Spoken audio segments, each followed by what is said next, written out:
உலகம் முழுவதும் வாழ்ந்து கொண்டிருக்கக்கூடிய கோடான கோடி கலைஞர் தொலைக்காட்சியின் ரசிக பெருமக்கள் அனைவருக்கும் என்னுடைய அன்பான வணக்கத்தையும் வாழ்த்துக்களையும் தெரிவித்துக் கொள்கிறேன்.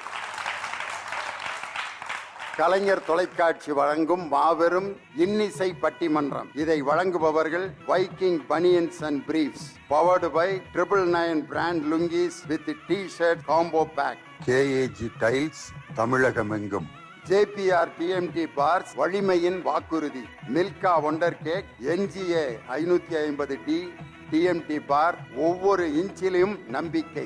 Associate sponsor by Arasan soap, ரொம்ப நல்ல சோப் மற்றும் அரசன் வாஷிங் பவுடர். இந்த வணிக நிறுவனங்கள் இணைந்து வழங்கும் கலைஞர் தொலைக்காட்சியின் சுதந்திர திருநாள் பட்டிமன்றம்.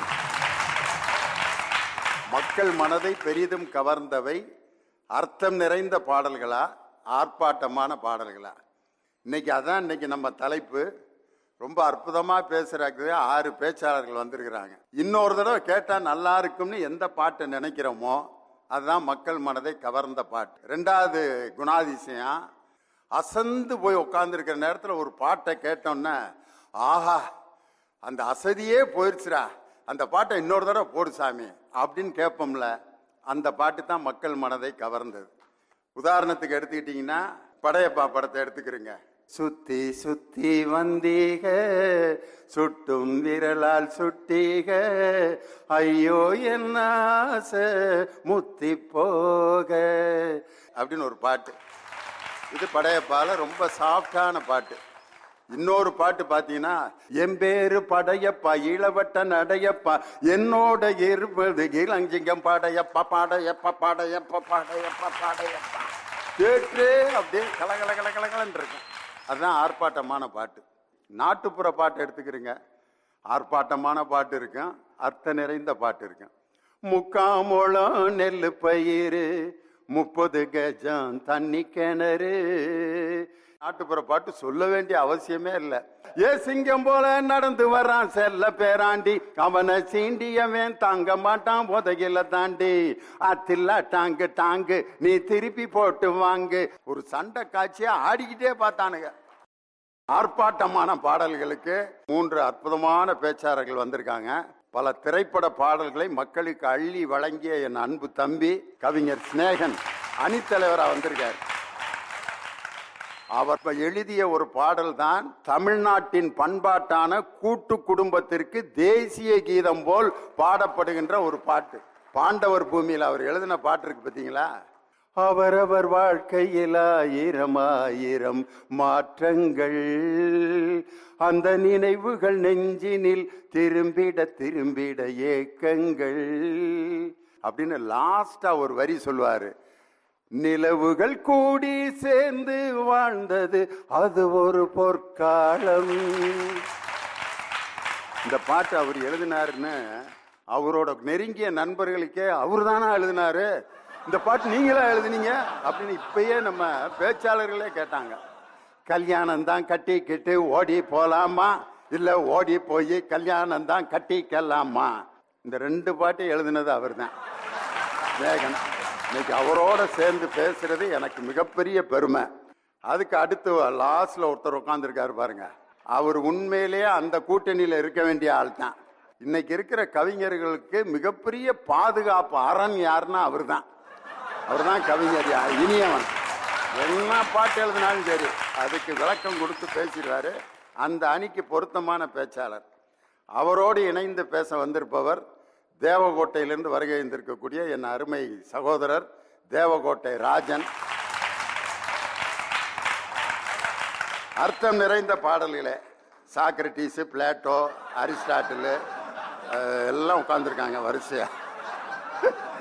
அதுக்கு அணி தலைவராக வந்திருக்கிறது பாருங்க. மக்கள் மனதில் தன்னுடைய நடிப்பால் மிகப்பெரிய உச்சத்தை தொட்டு கொண்டிருக்கக்கூடிய என் தம்பி சிங்கம்புலி தான். அதனால அவர் அர்த்தம் நிறைந்த பாடல்களே அப்படிங்கிற அணியில பேச வந்திருக்காரு. அவருக்கு அடுத்து அந்த அணிக்கு, அந்த கூட்டணிக்கு பொருத்தமானவர் டாக்டர் ஜெயராஜமூர்த்தி. அதற்கு அடுத்து இந்த பக்கம் உட்கார்ந்திருக்காரு.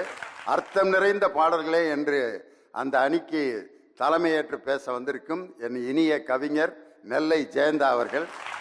அவர் எழுதின ஒரு கவிதையில் நான் ரொம்ப ரசித்து நான் சொல்லி அவர் பேரை சொல்லி கைதட்டு வாங்கியிருக்கேன். அது என்ன கவிதை தெரியுமா? தொலைக்காட்சியும் மனைவியும் ஒன்றுதான், இரண்டுமே அனைத்தால் அமைதியாகி விடுவார்கள். ஐயோ அப்பா, கொஞ்சம் ஏட்டிக்கு பூட்டியான விஷயமும் இருக்கு, ஒரு டெக்னிக்கலான விஷயமும் இருக்கு, ரெண்டும் இருக்கு. அதனால இந்த மாதிரிலாம் எழுதுறதுக்கு ஒரு ஆற்றல் எங்க ஜெயந்தாவுக்கு தான் உண்டு. இப்பொழுது முதல் பேச்சாளராக மக்கள் மனதை பெரிதும் கவர்ந்த பாடல்கள், அர்த்தம் நிறைந்த பாடல்களே என்ற அணிக்கு தன் கருத்துக்களை வழங்க பலத்த கரவொலியோடு கவிஞர் நெல்லை ஜெயந்தா. நடுவர் அவர்களே, ஒரு அருமையான தலைப்பை நீங்கள் கொடுத்திருக்கிறீர்கள். ஆரவாரமான பாடல்கள் என்பவை காட்டாற்று வெள்ளத்தை போல, அமைதியான பாடல்கள் என்பவை எங்கள் தாமிரபரணியைப் போல அமைதியாக ஓடிக்கொண்டிருக்கிற நதியைப் போல. அர்த்தம் நிறைந்த பாடல்களை எழுதிய கவியரசர் கண்ணதாசன் என்ன சொன்னார் தெரியுமா? மானிடரை பாடி அவர் மாறியபின் ஏசுவதன் வாடிக்கையான பதிகம், மலையளவு தூக்கி உடன் வலிக்கும் வரை தாக்குவதில் மனிதரில் நான் தெய்வ மிருகம், நான் இடறி வீழ்ந்த இடம் 4000, அதிலும் நான் போட்ட முட்கள் பதியம், நடைபாதை வணிகன் என நான் கூவி விற்ற பொருள் இல்லை நல்ல அதிகம். அர்த்தம் நிறைந்த பாடல்களை எழுதிய கண்ணதாசனே நான் நல்ல ஒரு நடைபாதை வணிகனாக இல்லை என்று விளக்கம் கொடுக்கிறார், தன்னிலை விளக்கம் கொடுக்கிறார். ஏன் காவிய கவிஞர் வாலி சொல்லுவார், இங்கே நான், அதாவது கவியரங்கத்தில் சொல்லுகிறார், இங்கே நான் வண்ணமொழி அன்னைக்கு தாலாட்டும் தாய், வண்ண மொழிக்கு தாலாட்டும் தாய், அங்கே நான் விட்டெறியும் எலும்புக்கு வாலாட்டும் நாய். கோடம்பாக்கத்தில் விட்டெறியும் எலும்புக்கு வாலாட்டும் நாய். இது வாலியினுடைய வாக்கு மூலம். நினைத்து பாருங்கள், அர்த்தமுள்ள பாடல்கள் எழுதிய இவர்களே இப்படி வாக்குமூலம் கொடுக்கிறார்களே, அப்படியானால் உள்ளத்தில் நிற்காத ஆரவார பாடல்களை எழுதியவர்கள் என்ன வாக்குமூலம் கொடுப்பது? அதுதான் என்னுடைய முதல் கேள்வி. கவிராயர் என்று தமிழ் சினிமாவில் ஆதிக்கம் செலுத்திய உடுமலை நாராயண கவி, அவருடைய பாடல்கள் என்ன அர்த்தமுள்ள பாடல்கள், எவ்வளவு அர்த்தம் நிறைந்த பாடல்கள். உடல் அழகை ஊறுமிச்ச காட்டக்கூடாது, மேலே உடுப்புகளை இடுப்பு தெரிய மாட்டக்கூடாது, உதட்டு மேலே சிவப்பு சாயம் தீட்டக்கூடாது, ஏர் உழவருக்கு உரிய பண்பை மாற்றக்கூடாது. 4 வரிகளில் எவ்வளவு அர்த்தம் நிறைந்த பாடல்களை தந்திருக்கிறார்கள். கண்ணதாசன் 1000 பாடல்கள். வாழ்க்கை என்றால் 1000 இருக்கும், வாசல் தோறும் வேதனை இருக்கும். கண்ணதாசன். ஏன் வாலி, உன்னை நினைச்சேன் பாட்டு படித்தேன் பாடலுக்குத்தான் அந்த வருடம் வாலிக்கு தமிழ்நாடு அரசின் விருது கிடைத்தது. அந்த பாட்டுக்கு தான் கிடைத்தது. காவிய கவிஞர் வாலியிடம் ஒருமுறை கேட்டேன், கண்ணதாசனுடைய பாடல்களில் உங்களுக்கு பிடித்த பாடல் எது என்று. அப்பொழுது வாலி சொன்னார், பெரிய பட்டியல் கொடுக்கலாமியா, ஒரு படைப்பு என்றால் எப்படி இருக்க வேண்டும் தெரியுமா? இன்னொரு இடத்திற்கு நம்மை அழைத்து செல்ல வேண்டும். ஒரு படைப்பு இன்னொரு படைப்பிற்கு நம்மை அழைத்து செல்ல வேண்டும், அதுதான் உண்மையான படைப்பு. சவாலே சமாளி படத்திலே ஒரு பாடல் உண்டு, நிலவை பார்த்து வானம் சொன்னது என்னை தொடாதே. அதுல ஒரு சரணத்துல, புதுமையல்லவே தீண்டாமை என்பது, புதியதல்லவே அதை நீயும் சொன்னது, தந்தை தன்னையே தாய் தொடாவிடில் நீயும் இல்லையே நானும் இல்லையே, நீயும் இல்லையே நானும் இல்லையே. அப்பா அம்மாவை தொடாட்டி நீ இல்லை நானும் இல்லை, என்ன தீண்டாமை, என்ன கேள்வி. அடாரடா.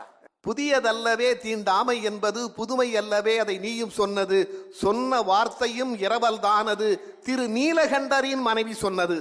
அதை கேட்கிறவன் திருநீலகண்டர்னா யாரு? அவர் சரித்திரத்தை படிக்கணும்னு நினைப்பான்.